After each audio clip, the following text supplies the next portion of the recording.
Listen very closely sign to what she is saying. a stamped signature or a typed up signature is considered sign under the UCC. So when you get a letter in the mail and it has no signature, or it just have a stamped signature, then it is considered sign.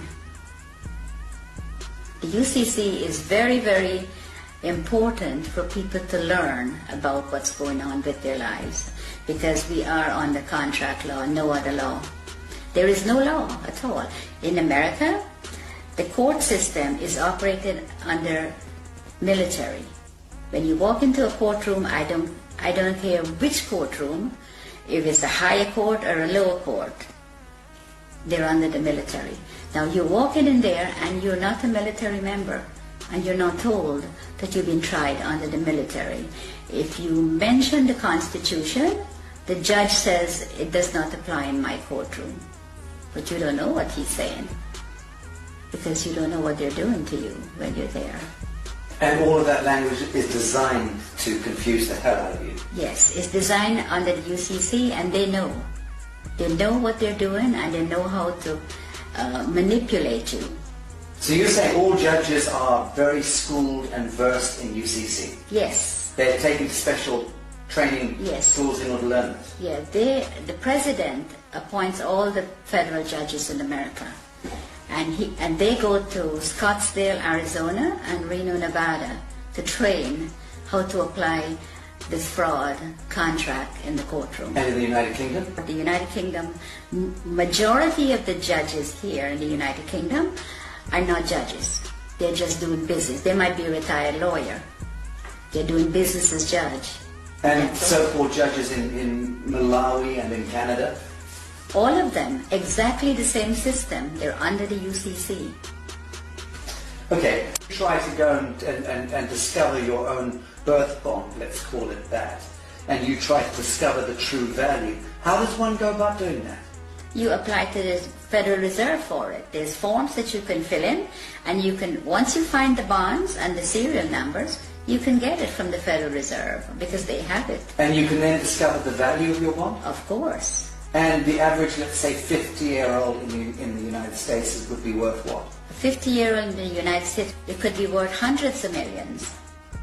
But one comment, if you go on the website and you put in your birth certificate number, and it comes up only one, you have hundreds of thousands of people are trading on it.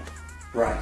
That's only one that you know of. I think what I'm getting at is, what do you think it would be the median value of the average 50-year-old by the time they turn 50 in the United States? What is being traded?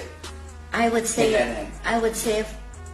maybe $1 billion, over $1 billion. Right. Has been traded. Okay. Because when I checked, on one of my numbers is over 283,000 people are trading on it. Can you imagine how much money that is?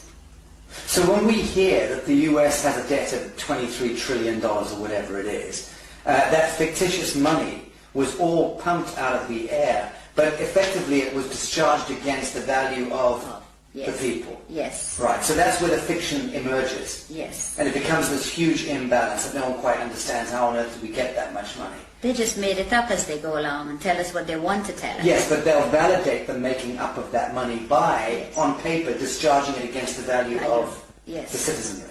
And the citizens' gold, our sovereign gold. We have gold. For every pound that if you weigh 8 pounds at birth, you have 8 pounds of gold set aside for you. Assigned to you by whom? By the Crown. In England? Yes. And in the United States? Yes. By the Treasury? Yes. And because the United States is owned by the Crown. Okay. So let's say there's 200 odd nations of the world. There's hundreds and hundreds of small island states.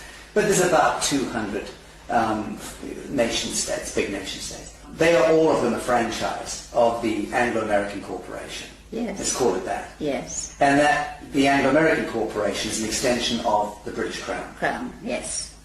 And the British Crown is collateralized by what, or backed by what? Gold. And by the people. The hundreds of millions of people. The British Empire has just went on the ground. It's still there. controls the Bank of International Yes, Settlements, yes. controls all the reserve banks around Yes, the world, and yes, so on. Right? yes. Correct.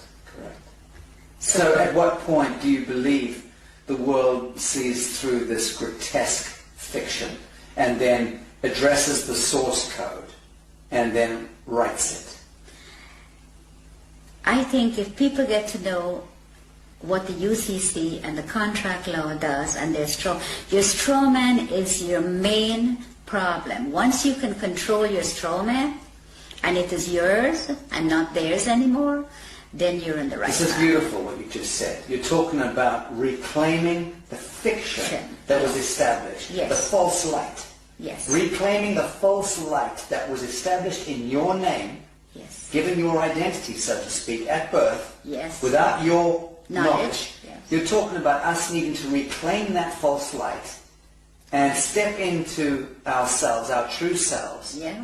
as a people of the world, Yes. in order to reclaim reality from the fiction. Yes. That's powerful.